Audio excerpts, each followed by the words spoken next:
I finally bought my dream home and invited my family for a housewarming. No one showed up, they all rushed to admire my sister's new car. Then, as I flipped on the lights, my phone rang nonstop. It was my dad. "We need to talk right now."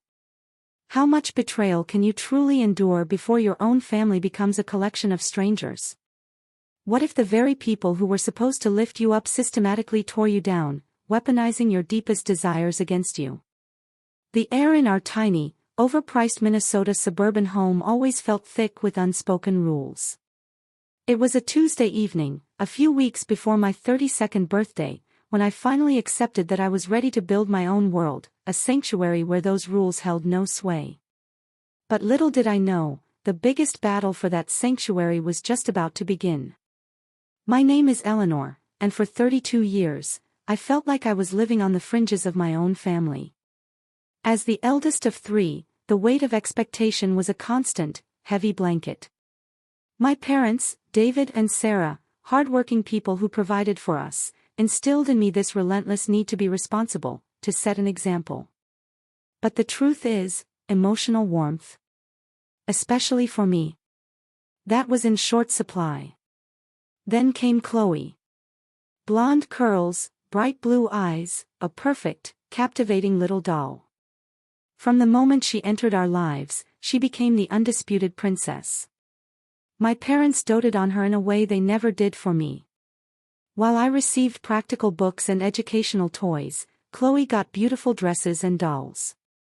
I was constantly reminded to be responsible, while Chloe was encouraged to be carefree, enchanting. "Eleanor, why can't you be more like your sister?" became a common, painful refrain. "Chloe knows how to make people smile.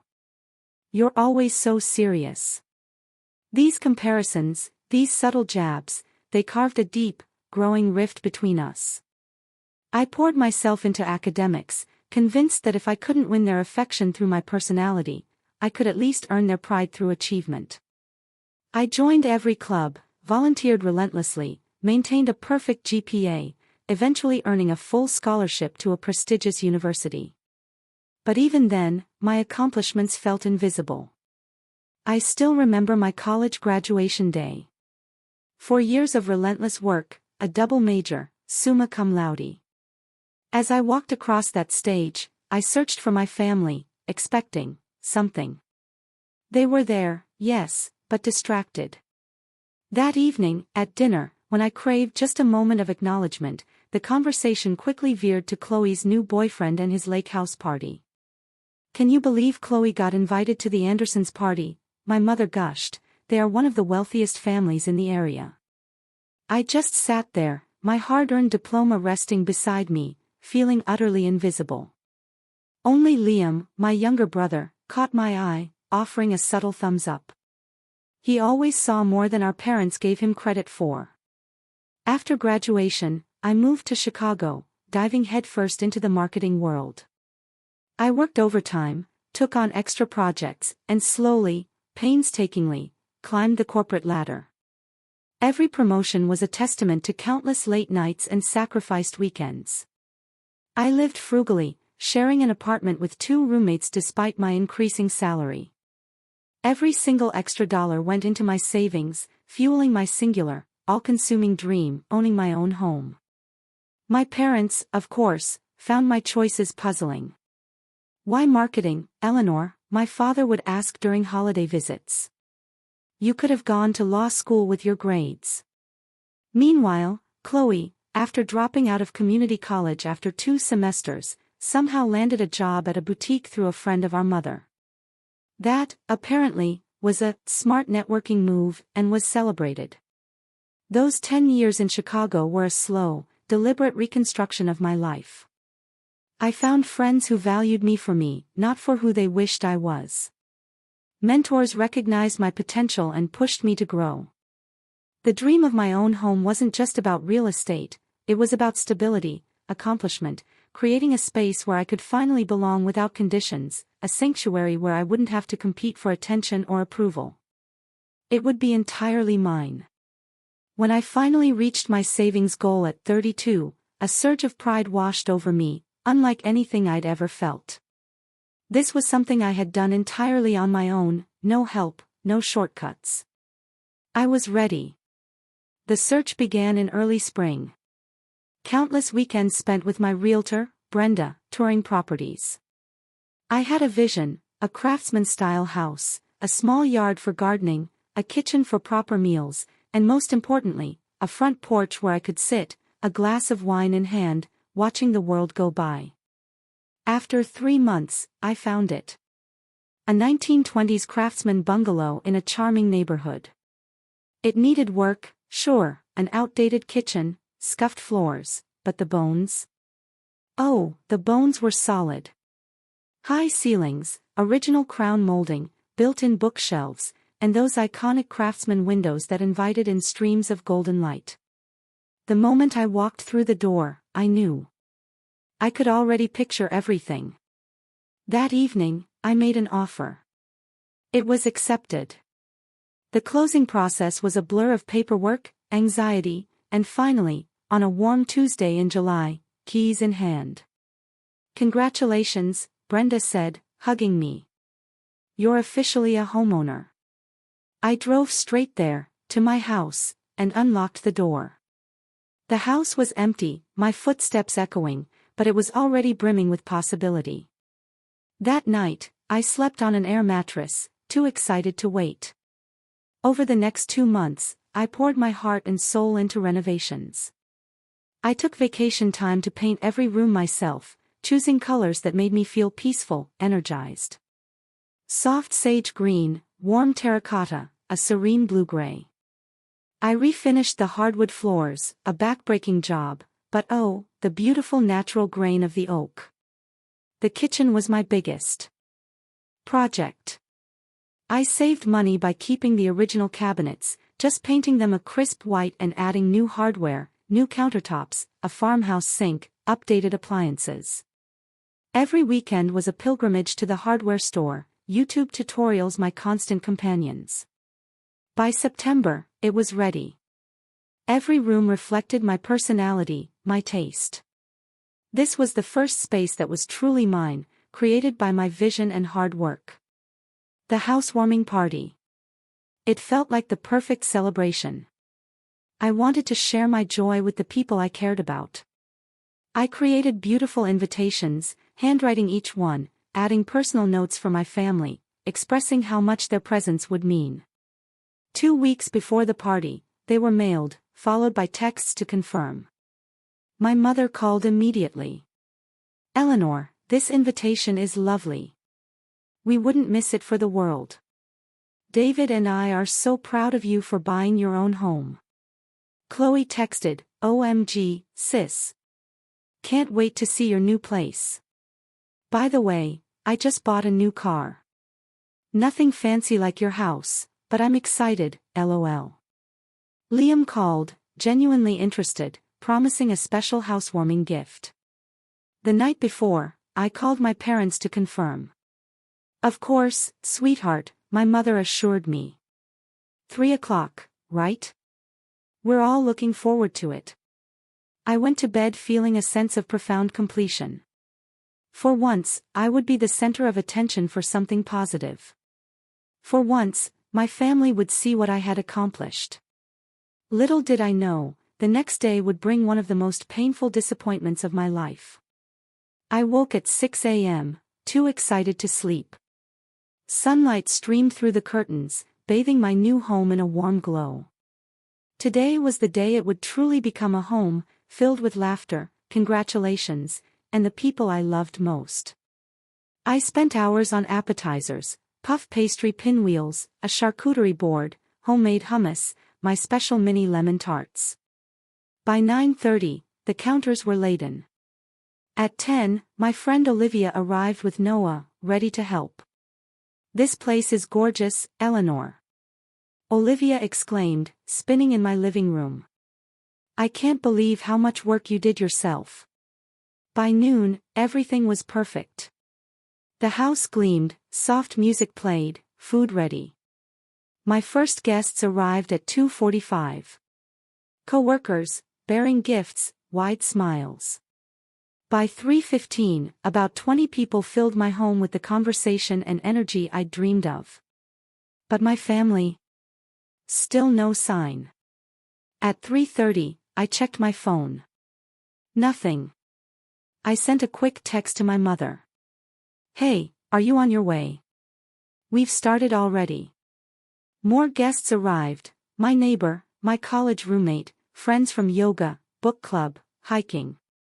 All here to celebrate with me. By 4 o'clock, the party was in full swing, but the glaring hole of my family's absence grew larger. I called my mother, no answer. My father, straight to voicemail. I texted Liam, "Are you guys coming?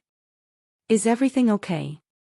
I maintained a smile, refilling drinks, passing plates, but inside, anxiety gnawed. Had there been an accident? Was someone sick? My parents would never just not show up without a word. At 4:30, my phone buzzed. A text from my friend Maya, who couldn't make it, "Just saw your family at Hamilton Auto. Your sister was taking pictures next to a red convertible with a big bow on it. Thought they were coming to your party after." I stared at the message, my hands suddenly cold. They hadn't forgotten. They had chosen not to come. They had all gone to the car dealership to celebrate Chloe's new car. The realization hit me like a physical blow.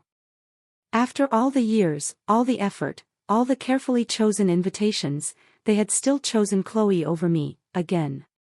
"Everything okay?" Olivia asked, noticing my frozen expression. I forced a smile. "Fine. Just checking messages." But everything was far from fine. A growing hollowness consumed me as I accepted compliments on my home, knowing the people who should have been the most proud weren't even there. By 7 o'clock, guests began to leave. I hugged each person goodbye, genuinely grateful for their presence, but unable to shake the shadow. At 8:30, the last guest departed. I closed the door, standing in my entryway, surrounded by the remnants of what should have been a perfect day. Gift bags sat unclaimed. The special place settings I'd made for them remained untouched. The family photo album I'd planned to show them lay closed. I moved through the rooms mechanically, my mind replaying Maya's text. The image of my entire family gathered around Chloe's new car, while my meticulously planned celebration went on without them, burned in my thoughts. By 9 o'clock, the house was clean again, but the joy had evaporated. I sank onto my sofa, finally allowing the tears to fall. This house, a symbol of such achievement, suddenly felt emptier than ever. I reached for a tissue just as my phone lit up, Dad calling. My heart jumped. Perhaps there was an explanation. A misunderstanding. I answered, my voice carefully controlled. "Hello?" "Eleanor," my father's voice was ice-cold, sharp, unlike anything I'd ever heard directed at me. "We need to talk now." I sat up straighter, wiping away tears. Whatever I'd expected, an apology, an explanation, this wasn't it. The accusation in his tone was unmistakable. Somehow, in their absence, I had become the villain. "About what?" I asked, unable to keep the hurt from my voice. "About what you did to your sister," he replied, and my world tilted even further off its axis. "What I did to Chloe," I repeated, disbelief washing over me. "Dad, I didn't do anything to her. I haven't even seen her in weeks." "Don't play innocent with me, Eleanor," my father's voice was tight with anger. "You know exactly what you did." I stood, pacing my living room. This beautiful space, meant for family congratulations, now bore witness to this baffling conversation. "Dad, I honestly have no idea what you're talking about. What I do know is that my entire family missed my housewarming party today without so much as a text message to explain why." There was a pause. Then his voice returned, somehow even colder. "Your mother is very upset right now. Chloe told us you changed the date of your party deliberately to conflict with her car purchase appointment. She's been saving for that car for months, and you knew how important today was for her. The accusation was so absurd, I couldn't respond. I'd sent invitations 2 weeks ago. The date had been set long before I had any idea Chloe was buying a car. That is absolutely not true, I finally managed to say. I set this date weeks ago. The invitations were mailed 2 weeks ago. Chloe knew the date perfectly well. She showed us the text message you sent her yesterday, changing the time from 6 p.m. to 3 p.m., knowing she had her appointment at the dealership at 3 o'clock, my father countered. Why would you do that, Eleanor? Are you that jealous of your sister that you needed to ruin her special day? My mind raced. I had texted Chloe yesterday, but only to confirm she was coming, not to change any times. The invitation had always specified 3 o'clock. Dad, that is not what happened. I never changed the time. Check your own invitation. It always said 3 o'clock. We don't have the invitation anymore, he replied dismissively. And that's beside the point. The point is that your sister needed her family's support today for her first major achievement, and you tried to force us to choose between you two. First major achievement. The word stung like a slap. What about my college graduation? My promotions? This house that I had saved for 10 years to buy? None of those counted as achievements in his eyes. My invitation said 3 o'clock from the beginning, I insisted, fighting to keep my voice steady. And even if there was confusion about the time, why did none of you call me? Why did you all just not show up at all? Because your mother and I decided we needed to support Chloe. She was in tears thinking about how you were trying to overshadow her again. Again. As if I had ever tried to overshadow her before, when my entire life had been spent in her shadow. Dad, I bought a house with my own money. After working for 10 years and saving everything I could. I wanted to share that with my family. How is that overshadowing Chloe buying a car? It's not about the house or the car, Eleanor. It's about your attitude. You've always been competitive with your sister, always trying to one-up her. The injustice of his statement left me breathless. Every memory of standing quietly while Chloe received praise for minimal effort. Every time I had swallowed my disappointment when my achievements were overlooked. Every instance of biting my tongue when comparisons were made. All of it rushed through my mind. I need you to apologize to your sister, my father continued. She is very hurt by what you did. Something broke inside me then. A lifetime of accommodation, of accepting scraps of attention, of being the responsible one who never complained. I will not apologize for something I did not do, I said firmly. Chloe lied to you. I never changed the time of my party. And the fact that none of you bothered to check with me, that you all just assumed I was in the wrong without question, says everything about our family dynamic. Don't talk to me about family dynamics, young lady, my father's voice rose. We raised you better than this. Your mother is in tears over your behavior. My behavior? I was the one who was left waiting for my family at my housewarming, watching the door while everyone else enjoyed the party. I spent weeks planning. You need to think about someone other than yourself for once, Eleanor. The unfairness of that statement was the final straw. Tears streamed down my face now, but they were tears of anger as much as hurt. I have spent my entire life thinking about everyone else, Dad. I've been the responsible one, the one who never caused problems, the one who worked hard and did everything right. And still, Chloe always comes first, always. That's not true and you know it, he said, but there was a slight hesitation in his voice now. It is true, and deep down, you know it too.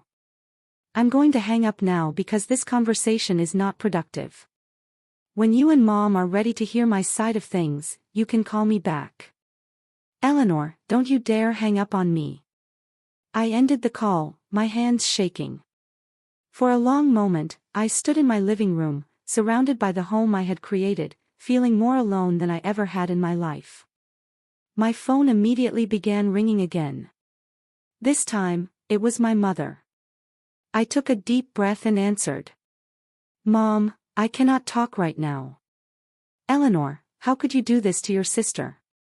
Her voice was thick with tears. "You know how sensitive she is. You know how much this car meant to her." "Mom, I didn't do anything to Chloe. I sent invitations 2 weeks ago for a 3 o'clock party. I never changed the time. She showed us your text, Eleanor.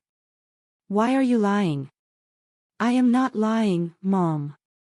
Chloe lied. And the fact that you immediately believe her over me hurts more than I can say." My mother's voice hardened. "You have always been jealous of the attention Chloe gets. You need to grow up and stop these childish games." The conversation continued in circles, my mother refusing to consider that Chloe might have lied. By the time I hung up, I felt completely drained. Out of curiosity and mounting anger, I scrolled back through my text messages with Chloe. There was our exchange from yesterday. "Hey Ash, just confirming you guys are coming tomorrow at 3. Can't wait to show you the house." Chloe's reply, "Totally. Unless something comes up, lol. But should be there." Nothing about changing times, nothing that could be misinterpreted. Then I noticed something strange. There were screenshots in our conversation from earlier today. Screenshots I had never sent. They showed a doctored conversation where I told Chloe the party had been moved to 3 p.m. instead of 6 p.m. Chloe had fabricated evidence and sent it to herself from my number in our text chain. I sat down heavily on my sofa, the full weight of the manipulation hitting me. My sister had deliberately created a situation where my family would miss my housewarming, then made it appear to be my fault. The level of calculation required was staggering. My phone buzzed with a text from Chloe, "Hope her party was fun. Sorry we couldn't make it, but my new car is amazing. Maybe next time don't try to make everything about you. Just saying." The casual cruelty of the message, after what she had done, left me breathless. This wasn't just sibling rivalry or thoughtlessness. This was deliberate sabotage. I turned off my phone and curled up on my sofa, surrounded by the beautiful home that now felt tainted by this painful revelation. The family I had hoped would finally see my worth had shown me exactly how little they valued me. And my sister, my own sister, had orchestrated all of it. That night, alone in my dream house, I cried myself to sleep. After a restless night, I woke with a clarity I had never experienced before. The hurt and shock had crystallized into determination. I was not going to let Chloe's lies stand unchallenged. For once in my life, I was going to confront the dynamics that had shaped our family for decades. I dressed carefully that morning, choosing an outfit that made me feel confident and strong. Dark jeans, a crisp white button-down, and the leather boots I had bought myself after my last promotion. I wanted to face Chloe not as the perpetually overshadowed older sister, but as the accomplished woman I had become. I drove the 30 minutes to Chloe's apartment, rehearsing what I would say. This wasn't about revenge or winning. This was about truth and finally standing up for myself. Chloe lived in a modern apartment complex in the trendier part of town, her rent generously subsidized by our parents. When she opened the door, her surprise was evident. "Eleanor, what are you doing here?" She was still in pajamas despite it being nearly 11 a.m., her hair a messy bun. "We need to talk," I said, my voice steady. "May I come in?" She hesitated, then stepped aside. Her apartment was stylishly decorated but cluttered with expensive shopping bags and fashion magazines. "Is this about yesterday?" she said defensively, crossing her arms. "Because I already told Mom and Dad what happened." I took out my phone and pulled up our text conversation. "Yes, it is about yesterday. And about these." I showed her the screenshots she had inserted. Screenshots of a conversation that never happened. Screenshots you fabricated to make it look like I changed the time of my party to conflict with your car appointment. Chloe's expression flickered between surprise and defiance. I don't know what you're talking about. Chloe, stop. The evidence is right here. You created fake messages and then sent them to yourself in our conversation thread. What I can't figure out is why. Why would you go to such lengths to make sure our family missed my housewarming? She looked away, a flush creeping up her neck. You always have to be the center of attention, don't you? Perfect Eleanor with her perfect career, and now her perfect house.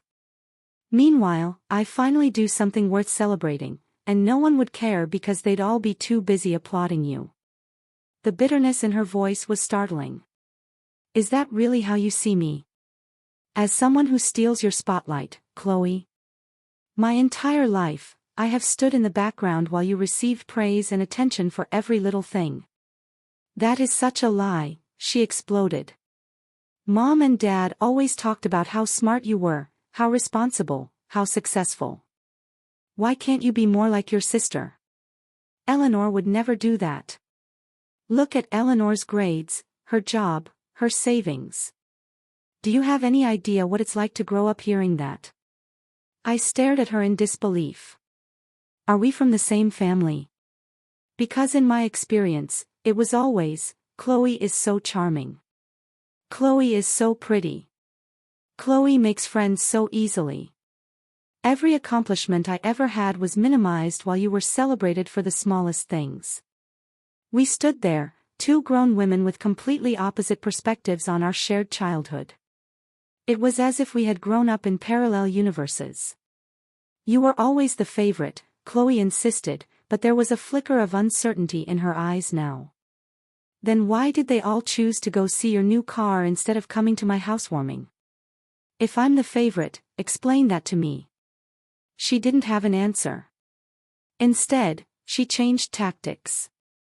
It's just a house, Eleanor. People buy houses all the time. It's not that big a deal. The dismissal of my greatest achievement stung, but I refused to be derailed. This is not about the house or the car. This is about you deliberately lying to our family to manipulate them. You created false evidence to make me look bad. That goes beyond sibling rivalry, Chloe. That is calculated and cruel. They would have come to your party eventually, she said, her voice smaller now. I just wanted them to see my car first, when it still had the big bow on it and everything. They could have done both, I retorted, the anger building again. But they didn't, because you told them I had intentionally changed the time to hurt you. You made me the villain in this story when all I wanted was to share something important with my family. The sound of a key in the lock interrupted us. The door opened to reveal our parents, both looking surprised to see me. Eleanor, what are you doing here? My mother, Sarah, asked, glancing between Chloe and me with concern. I came to talk to Chloe about what really happened yesterday, I said, turning to face them. Did you bring the invitation I sent you? I would like to show you that it always said 3 o'clock. My father's expression hardened. We came to check on your sister because she was upset last night. We don't need to rehash this whole situation. Actually, we do, I insisted, a newfound courage in my voice. Because Chloe lied to you. She created fake text messages to make it look like I changed the time of my party. The invitation always said 3 o'clock, and she knew that. Eleanor, that is enough, my mother said sharply. Stop trying to blame your sister. Look. I held out my phone, showing them the conversation with the obviously inserted screenshots. This is our actual text exchange. Chloe added these screenshots herself. They don't even match the format of our other messages. My father barely glanced at the phone. I don't know what you are trying to prove here, Eleanor, but attacking your sister is not the way to handle this. I am not attacking her. I am showing you the truth. My voice rose in frustration. Why is it so hard for you to consider that Chloe might be lying? Why do you automatically assume I am in the wrong? Because you have always been jealous of your sister, my mother said, moving to put an arm around Chloe, who had begun to cry. Ever since she was little, you have resented the attention she gets. The injustice of this statement after everything that had happened broke something in me. That is not true. That has never been true. I have spent my entire life trying to make you proud, working harder than anyone I know to achieve the things I have, and still nothing I do is ever enough for you to actually see me. We see you just fine, Eleanor, my father said coldly. We see someone who cannot be happy for her sister's accomplishments without making it about herself. Her accomplishments? I laughed, the sound bitter even to my own ears. Buying a car with money our parents gave her is an accomplishment. But me saving for 10 years to buy a house on my own is not worth showing up for. It's not about the car or the house, my father said, echoing my earlier words to Chloe. It's about your attitude. My attitude? I was nearly shouting now. My attitude has always been to work hard, never complain, and support this family, even when you all continuously overlook me in favor of Chloe. And I am tired of it. I am tired of being the only one who sees this dynamic for what it is. Chloe was fully crying now, her head buried in our mother's shoulder. The familiar sight of my parents comforting her while I stood alone sent a wave of painful recognition through me. I think you should leave, my father said, his voice leaving no room for argument. Your sister is upset enough without you making wild accusations. They are not wild accusations, I said quietly, my anger giving way to a deep sadness. They are the truth. And the fact that none of you can even consider that tells me everything I need to know about my place in this family. I walked to the door, pausing with my hand on the knob. For the record, the invitation always said 3 o'clock. I never changed the time. I wanted all of you there because, despite everything, you are my family. And I thought my first home was something worth celebrating together. I guess I was wrong. As I left the apartment, I heard my mother's soothing words to Chloe, "It's okay, sweetheart." Eleanor has always had a flair for drama. I drove home in a state of numb disbelief. The confrontation had gone even worse than I had anticipated. Not only had they refused to believe me, but they had reinforced the very dynamic I was trying to challenge. In their eyes, I would always be the problem, the jealous sister, the one with the attitude. As I pulled into the driveway of my house, my beautiful house that I had worked so hard for, I made a decision. I could not change my family or make them see the truth they were determined to ignore. But I could change how much power I gave them over my happiness. Starting today, I would build a life that did not revolve around seeking their approval or recognition. Starting today, I would define my own worth. The next 3 months passed without a single word from my family. No calls, no texts, no emails. After the confrontation at Chloe's apartment, it was as if an unspoken agreement had been made to sever contact. At first, the silence was painful. A constant reminder of rejection that followed me through my days. But gradually, something unexpected happened. I began to breathe more freely. Without the weight of my family's expectations and judgments, without the constant striving for recognition that would never come, I found space to rediscover who I was, apart from the family dynamics that had defined me for so long. I threw myself into making my house truly mine. I planted a garden in the backyard, something I had always wanted to do but never had the opportunity. Every weekend, I'd spend hours with my hands in the soil, planting flowers and vegetables, learning through trial and error. There was something profoundly healing about nurturing things and watching them grow. Inside, I continued small improvement projects. I installed bookshelves in the spare bedroom, creating the home library I had dreamed of since childhood. I refinished an old desk, turning it into a beautiful workspace by the front window. But the most significant changes were happening within me. Without the constant background noise of family drama and disappointment, I began to hear my own voice more clearly. What did I want? What brought me joy? Who was I when I wasn't trying to prove my worth to people who couldn't see it? The friends who had shown up for my housewarming became an essential part of this journey. They were the family I had chosen. People who valued me for exactly who I was. Olivia and I started a weekly dinner tradition. My colleague, Sophia, invited me to join her community garden group. My neighbor, Samantha, introduced me to her book club. One rainy Tuesday evening, I attended my first meeting of a support group for people with difficult family relationships. I had been hesitant, unsure if my situation was bad enough. But from the moment I sat down in that circle of strangers, I felt a recognition that was both painful and profoundly comforting. "I always thought I was alone in this," said a woman named Emily during her introduction. "I thought I was the only one whose family made her feel invisible." Her words struck a chord so deep within me that tears sprang to my eyes.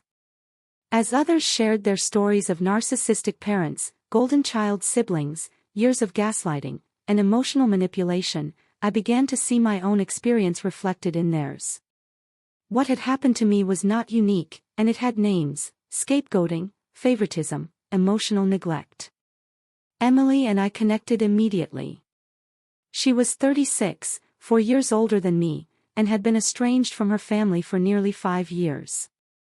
Over coffee after the meeting, she shared her journey. "The hardest part was accepting that they might never change," she told me, her eyes kind but unflinching. "I kept thinking if I just explained it better, if I just found the right words, they would finally understand and things would be different." It took me years of therapy to realize that they don't want to understand, because their version of reality works for them. Emily became both friend and mentor in the weeks that followed. She recommended books, listened without judgment, and, most importantly, showed me through her own example that it was possible to build a fulfilling life without the validation I had sought for so long. At her suggestion, I began seeing a therapist named Dr. Evelyn Reed. In our first session, I poured out the story of the housewarming and its aftermath, expecting her to be shocked. Instead, she nodded with understanding. "What you are describing is a classic family system with rigid roles," she explained. "Your sister is what we call the golden child, and you have been placed in the role of the scapegoat. These roles often have very little to do with who you actually are as people, and much more to do with your parents' own unresolved issues and needs."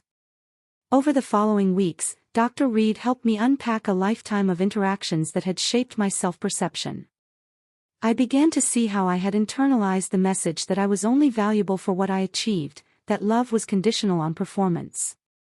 I realized how much of my life had been spent seeking approval that was strategically withheld. "The hardest thing to accept," Dr. Reed told me during one particularly difficult session, "is that you cannot make people give you what they do not have to give. Your parents, for whatever reason, are not capable of seeing you clearly or loving you unconditionally. That is not a reflection of your worth. It is a limitation in them." Those words were a turning point for me. I had spent 32 years trying to earn love that should have been freely given. I had contorted myself into the perfect daughter, student, employee, sister. Always responsible, never demanding, constantly achieving, in the hope that eventually it would be enough. But it never had been, and it never would be, because the problem was not with me.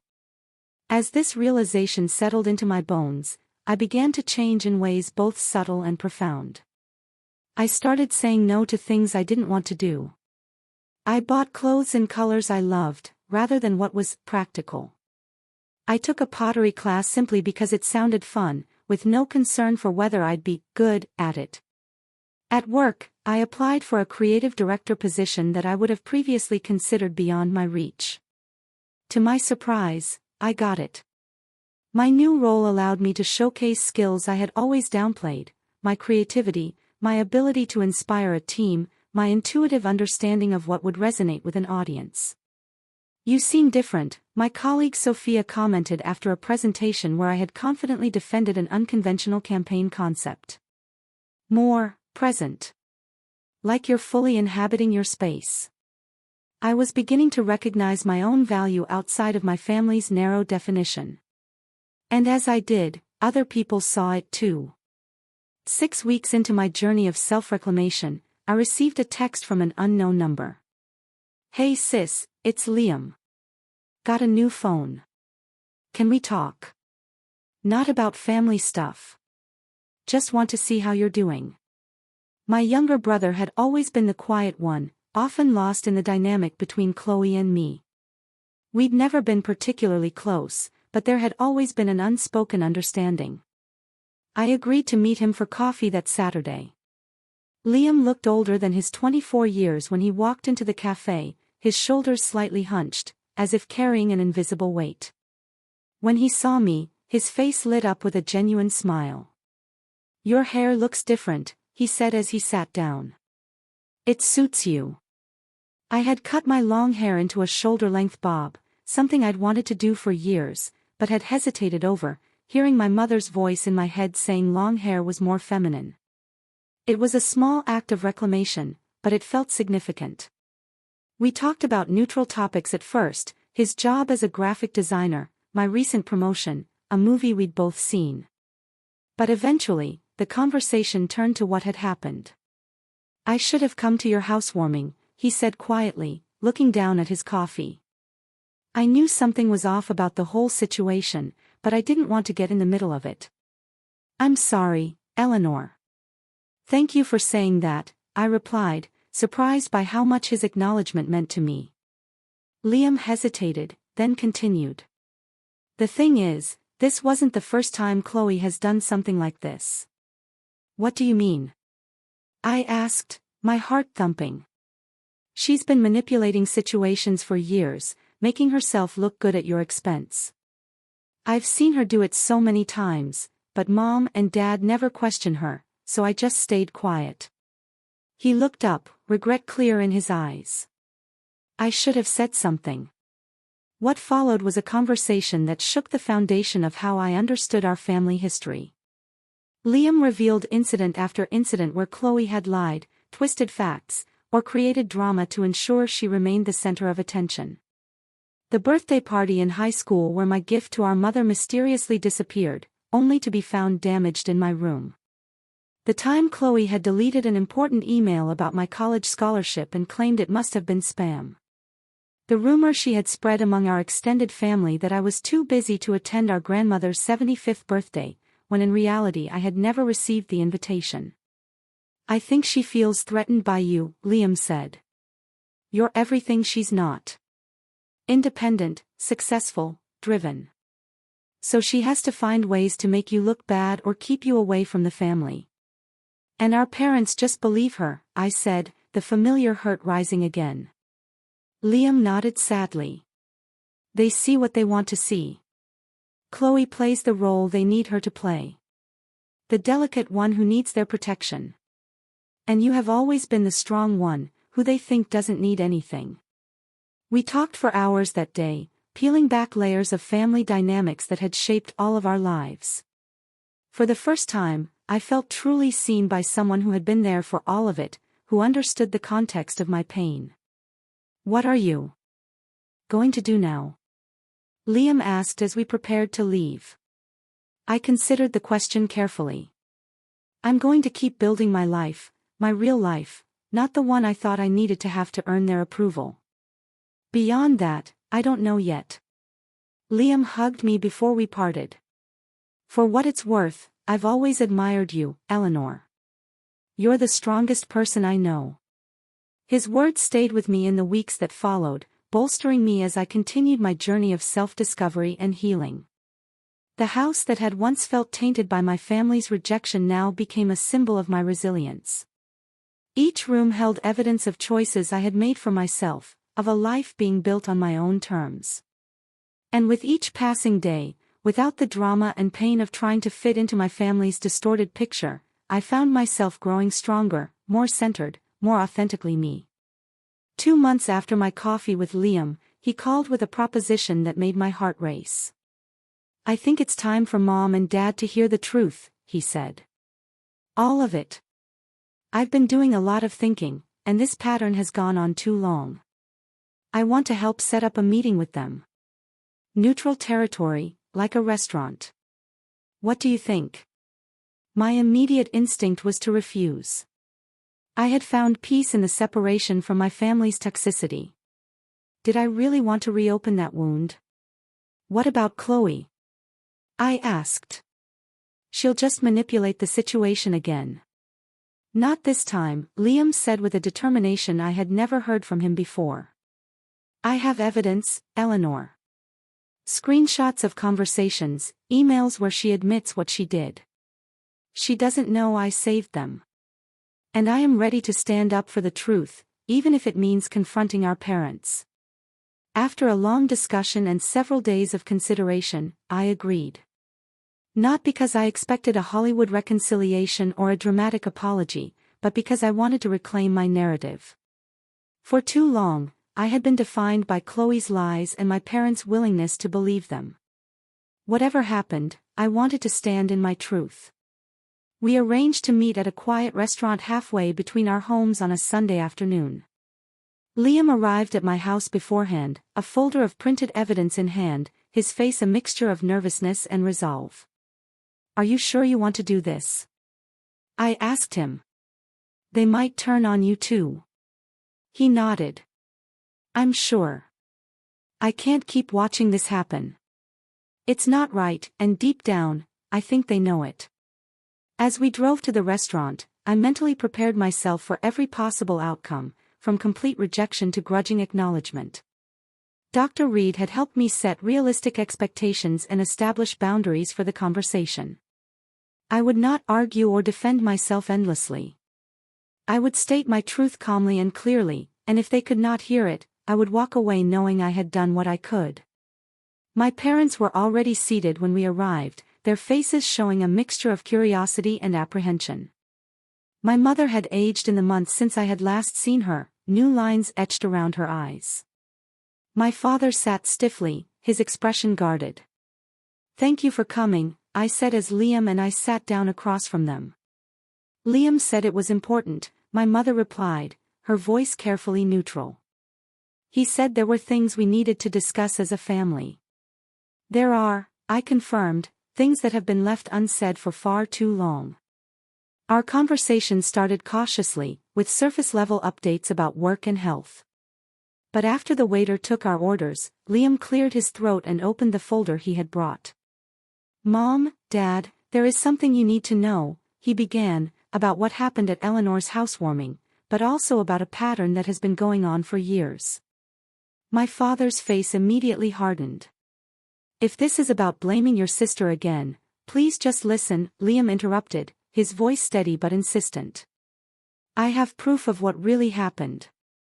He laid out the evidence methodically, screenshots of the original invitation, clearly showing the 3 o'clock time, the fabricated text messages Chloe had created, and most damning of all, a series of texts between him and Chloe where she had bragged about making sure Eleanor knew her place. My parents' expressions changed as they reviewed each piece of evidence, from skepticism to confusion to the dawning of an uncomfortable realization. This cannot be right, my mother said weakly. Chloe would not do this. She did, Liam said gently. And it's not the first time. He continued, revealing other incidents from our childhood and early adulthood where Chloe had deliberately sabotaged me or turned family members against me. With each example, he provided corroborating evidence, saved emails, text messages, photos with telling timestamps. My father sat in stunned silence, his face growing increasingly pale. My mother began to cry quietly. Why are you showing us this? She finally asked. What do you want from us? We want you to see the truth, I said, finding my voice. For years, I have been cast as the villain in a story I never wrote. I have been made to feel that I was not worthy of the same love and attention that Chloe received automatically. All I ever wanted was to be seen for who I really am, not who Chloe told you I was. My father looked up, meeting my eyes directly for perhaps the first time in years. Eleanor, I don't know what to say. If what Liam is showing us is true. It is true, I said firmly. And I think deep down you have always known something was not right. But it was easier to go along with Chloe's version of reality than to question it. A heavy silence fell over the table, broken only by the ambient sounds of the restaurant. This was the moment of truth. Would they acknowledge what they had seen, or would they find a way to dismiss it and maintain the family mythology? "I think we need to talk to Chloe," my father finally said, his voice rough with emotion. "Would you like me to call her now?" Liam asked. "Ask her to join us." My parents exchanged a long look, then nodded. The 30 minutes we waited for Chloe to arrive were among the most tense of my life. My parents sat in stunned silence, occasionally glancing at the evidence Liam had provided. I focused on my breathing, reminding myself that regardless of what happened next, my worth was not dependent on their recognition. When Chloe walked into the restaurant, her confident smile faltered as she took in the serious expressions around the table. "What is going on?" she asked, sliding into the empty chair next to my mother. "Is this some kind of intervention?" "We need to talk about the housewarming party," my father said, his voice uncharacteristically hesitant, "and some other things." Chloe's eyes darted to the folder on the table, then to Liam, then to me. "Why are we still talking about that?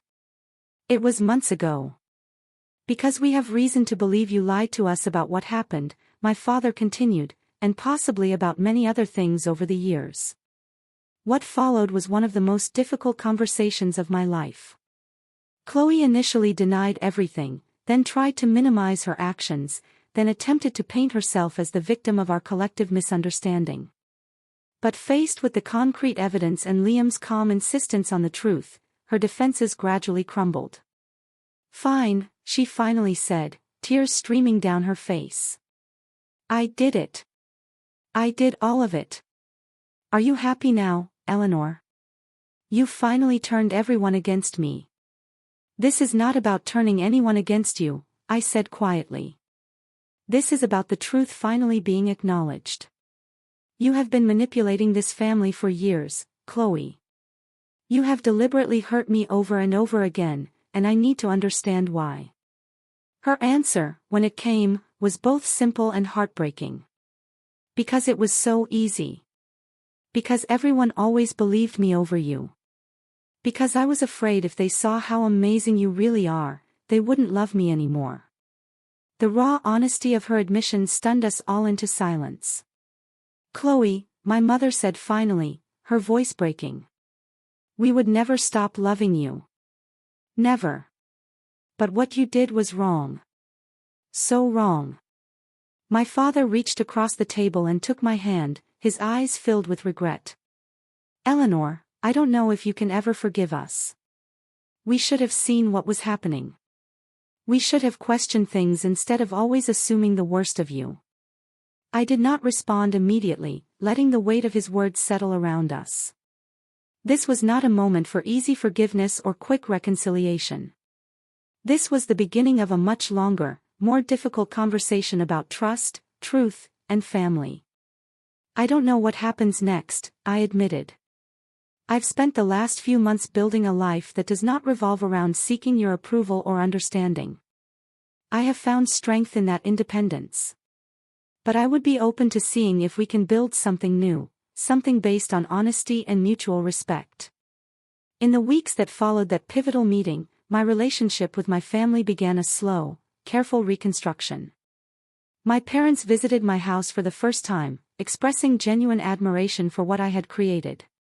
Liam and I grew closer, our shared experience forging a bond that had never existed before. Chloe was a more complicated story. After the confrontation at the restaurant, she entered therapy, beginning the difficult work of examining her own insecurities and destructive patterns. Our relationship remained distant, the trust too thoroughly broken to be quickly repaired. But there was an honesty between us now that had never existed before. 3 months after our family meeting, I hosted another housewarming party, a symbolic reset.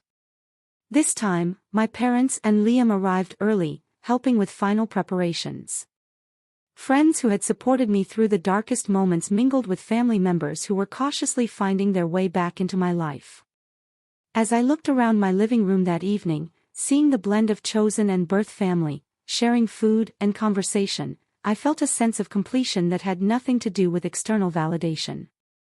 My home had become what I had always wanted it to be, a sanctuary of truth and authenticity, a place where I could be fully myself.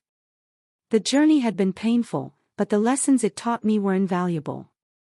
I learned that sometimes standing in your truth means standing alone. I learned that family is not just about blood, but about who sees you clearly and loves you anyway. Most importantly, I learned that my value does not depend on anyone else's recognition of it. Today, 2 years after that fateful housewarming party, my house has truly become a home. The garden I planted has flourished, much like my sense of self. My career has thrived, now that I no longer seek approval with every decision. And my relationships, both family and friends, are built on a foundation of mutual respect and genuine connection.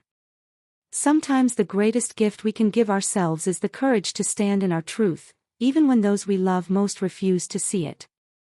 Sometimes the family we need most is the one we build for ourselves, person by person, truth by truth, day by day.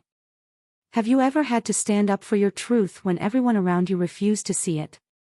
How did you find the strength to remain true to yourself in the face of family pressure or manipulation?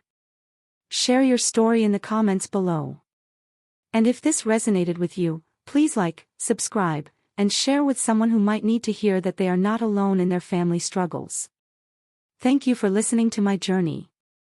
And remember, your worth is not determined by other people's ability to recognize it.